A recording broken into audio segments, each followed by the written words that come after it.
ఇశ్రాయేలు శ్రమ పెట్టిన కొలది వారు విస్తరించి వచ్చినారు.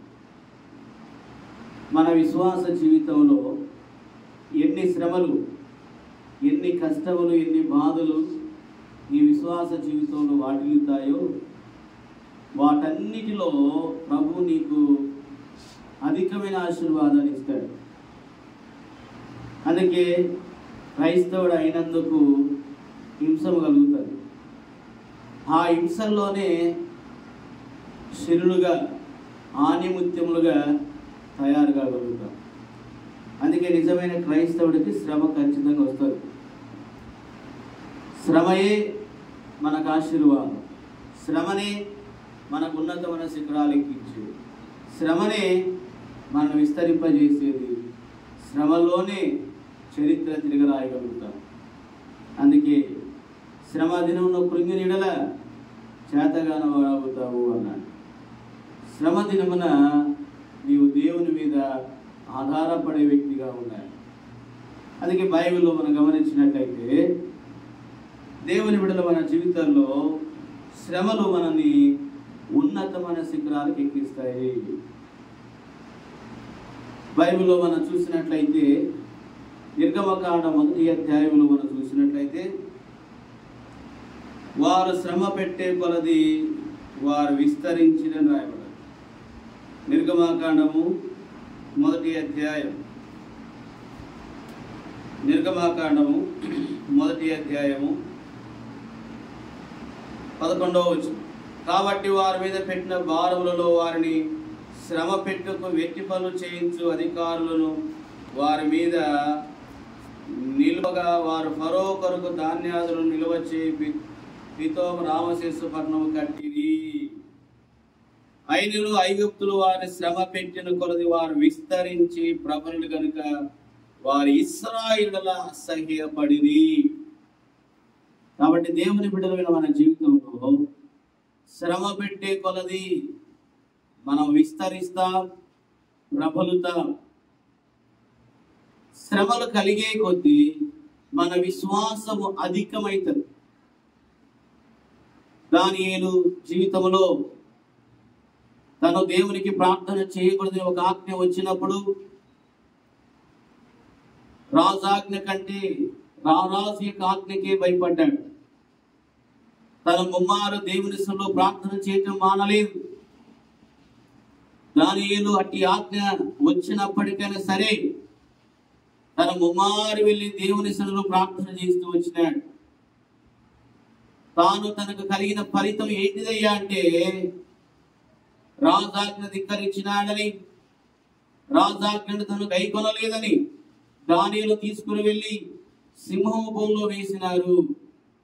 దానియేలు భయపడినాడా? నీతిమంతులు సింహం వలె ధైర్యంగా ఉంటారు. అందుకే దానియేలు సింహం బోన్లో పడినా సింహాలు దానియేలుకు హాని చేయలేకపోయాయి. కారణం దానియేలు సేవించే దేవుడే ఆ సింహాల నోరును ముయించగలిగినాడు.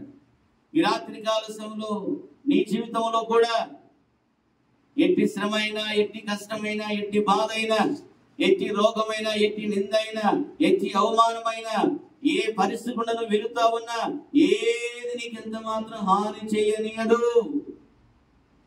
నువ్వు ఆ శ్రమల గుండా వెళుతున్నా నీళ్ళలో పడి వెళ్ళినా నీళ్ళను ముంచజాలదు, అగ్నిలో పడి నువ్వు నడిచిన అగ్నిని కాల్చజాలదు.